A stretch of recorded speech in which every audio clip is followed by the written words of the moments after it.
No dia 24 de novembro de 1971, um homem chamado D.B. Cooper comprou uma passagem de avião de Portland para Seattle. Ele era um dos 36 passageiros desse voo. E assim que o voo decolou, ele pediu para tomar um bourbon e um refrigerante. E assim que ele terminou seu drink, ele chamou uma aeromoça e entregou para ela um bilhete escrito à mão. E nesse bilhete estava escrito que era para ela sentar do lado dele. E assim que ela sentou, ele abriu sua mala e mostrou uma bomba. Ele instruiu ela a ir correndo e falar com o capitão que ele precisaria de 4 paraquedas e $200 mil em dinheiro assim que o avião pousasse em Seattle. Você já pensou no que seria o crime perfeito? Não o crime de um filme, o crime real, aquele que acontece no mundo verdadeiro. É investigado por décadas e nunca é resolvido. Em 24 de novembro de 1971, um homem entrou num avião em Portland, Oregon. Terno preto, gravata listrada, óculos de sol, bourbon com soda. Ele pediu uma bebida, colocou um bilhete na bandeja da comissária e esperou, calmo, sem pressa. O bilhete dizia: "Eu tenho uma bomba, faça exatamente o que eu mandar." Horas depois, esse homem saltou de um avião em pleno voo, com $200 mil amarrados ao corpo, sobre uma floresta escura, a 12 graus negativo, no escuro, e sumiu da face da terra. O FBI investigou o caso por 45 anos. 1000 suspeitos, nenhuma resposta até hoje. Ninguém sabe quem foi D.B. Cooper. Esse caso não é famoso porque o criminoso foi esperto. É famoso porque o sistema inteiro falhou, e ninguém quer admitir isso. O homem comprou uma passagem simples, sob o nome de Dan Cooper. Dinheiro vivo, sem bagagem. Sentou no fundo do avião, longe de todo mundo. A comissária Florence Schaffner recebeu o bilhete e achou que fosse o número de telefone de um cara assediador. Ela estava errada. Cooper abriu a maleta por um segundo. E os vermelhos, uma bateria, algo que parecia explosivos. Ela não esperou para ver se era real. As exigências eram precisas. $200 mil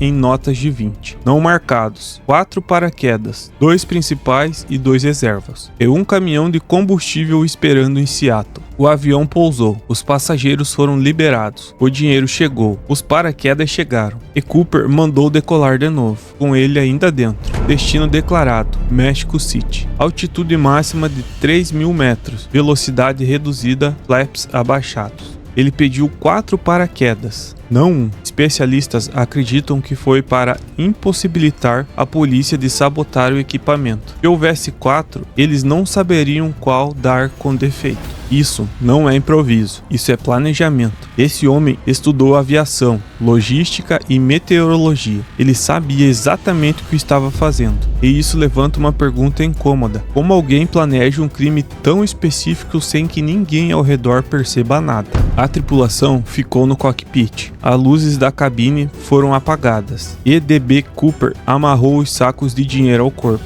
Às 20 horas e 13 minutos, um sensor na cauda do avião detectou uma variação de pressão. A escada traseira do Boeing 727, uma característica que existe em pouquíssimos aviões comerciais, havia sido acionada. Ninguém viu, ninguém ouviu. Quando a tripulação verificou, a parte de trás do avião já estava vazia. Cooper havia saltado sobre uma floresta densa no sudoeste de Washington, no escuro total, com ventos de quase 200 km por hora. Temperatura 12 graus abaixo de zero. A maioria dos especialistas em paraquedismo que analisaram o caso diz a mesma coisa. O salto nas condições daquela noite era quase suicídio. Em 1980, 9 anos depois, um menino de 8 anos chamado Brian Ingram encontrou 3 maços de notas deterioradas à beira do rio Columbia. Eram $5.800 das notas originais de Cooper. O restante, $194 mil,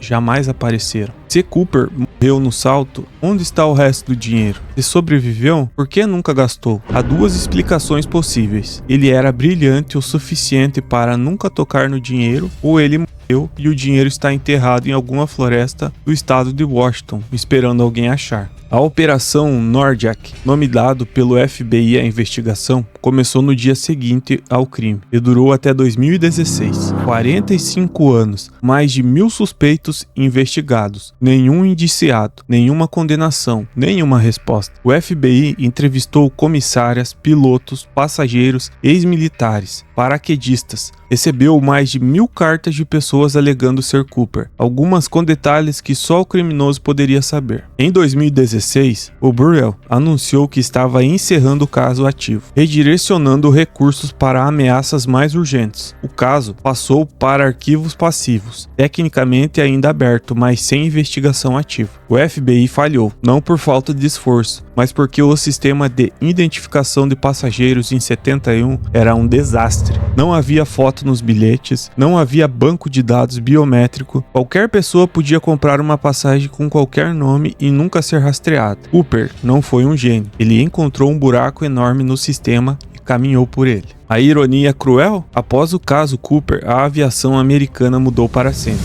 A escada traseira do 727 passou a ser bloqueada em voo. O dispositivo chamado até hoje de Trava Cooper. A identificação de passageiros foi reformulada. Um criminoso não identificado reformou a segurança da aviação americana. Se Cooper tivesse feito o mesmo crime 10 anos depois, com câmeras, bancos de dados e rastreamento eletrônico, ele teria durado 5 minutos. O crime perfeito só foi perfeito porque aconteceu no momento certo. Ao longo dos anos, o FBI focou em dezenas de suspeitos principais. 3 nomes se destacaram: Robert Rexstrom, ex-militar paraquedista treinado, condenado por outros crimes. Chegou a alegar em entrevista que era Cooper. O FBI investigou durante anos e não encontrou provas suficientes. Kenny Christensen, ex-comissário da Northwest Airlines, conhecia o Boeing 727 por dentro. Morreu em 1994, sem que o caso fosse resolvido. Seu irmão afirma que ele confessou no leito de morte. L.D. Cooper, apontado pela própria sobrinha, que afirma ter encontrado evidências entre os pertences dele após sua morte. O FBI coletou amostras de DNA, mas os resultados foram inconclusivos. Nenhum deles encaixa perfeitamente, e isso é revelador. Estamos falando de um crime que aconteceu há mais de 50 anos, com tecnologia forense dos anos 70. É completamente possível que o verdadeiro Cooper tenha sido uma pessoa absolutamente anônima, sem ficha, sem histórico militar, sem motivo para ser investigado. Ele viveu e morreu sem que ninguém jamais desconfiasse. Há uma teoria que me parece a mais provável. Cooper sobreviveu ao salto, viveu uma vida comum em algum lugar do interior americano, nunca gastou dinheiro, ou gastou muito aos poucos e morreu sem contar a ninguém. Afinal, se você roubou $200 mil e nunca foi pego, por que confessaria? Para quem? Uma carta anônima enviada ao FBI em 1972 dizia: "Não estou na sua lista de suspeitos. Vocês nunca vão me encontrar. Obrigado pela hospitalidade." Essa carta nunca foi completamente autenticada, mas também nunca foi descartada. B.B. Cooper se tornou um mito. Não porque era um herói, ele colocou vidas em risco, aterrorizou uma tripulação e cometeu um crime grave, mas ele se tornou um mito porque representou algo que as pessoas secretamente admiram. Alguém que encontrou uma brecha no sistema, que disse não para as regras e que sumiu antes que alguém pudesse prendê-lo. Tem um festival anual em sua homenagem. Filmes, músicas, séries, livros. Uma cidade inteira no estado de Washington celebra um criminoso não identificado todo mês de novembro. Eu acho perturbador que a gente romantize esse caso. Cooper não foi um Robin Hood. Ele não dividiu dinheiro com ninguém. Não foi um revolucionário. Ele não tinha manifesto. Foi um homem que queria dinheiro e não se importou com os meios. O que a gente chama de fascinante é, no fundo, o fracasso coletivo de um sistema que não conseguiu responder a pergunta mais básica: quem foi esse homem? E talvez essa seja a resposta mais honesta que temos 50 anos depois. Não sabemos, nunca soubemos e talvez nunca vamos saber. Bom, se você chegou até aqui, eu agradeço. Deixe seu like, se inscreva no canal e conta aqui pra mim nos comentários aqui embaixo se você conhecia esse caso ou se viu algum caso parecido com esse. E diz aqui pra mim, o que você acha? Será que ele ainda está vivo? Ou será que ele morreu na hora que saltou do avião? Diga aqui pra mim qual sua teoria. Até mais.